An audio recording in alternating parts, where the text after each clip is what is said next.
เป็นแม่บ้านของเราของร้านเอาเป็นว่าถ้าว่าหลอดเร่งจะดีแล้วหลอดเร่งไม่ได้อะเพราะเป็นสาวได้หน่อยนะครับ หน้าขาวยัง สาวที่เจอสาวที่เจอ เนื้อมันไม่หน้าขาวยังหรือว่าต้องกินเปิดไฟ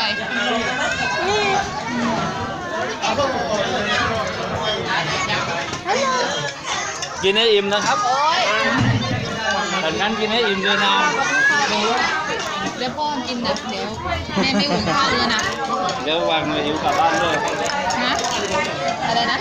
หิวกลับบ้านด้วย เราบอกเรื่องแม่อยู่ที่บ้านนี่ เดี๋ยวพ่อไปส่งแม่กับหนูอยู่ยังไม่แล้วก็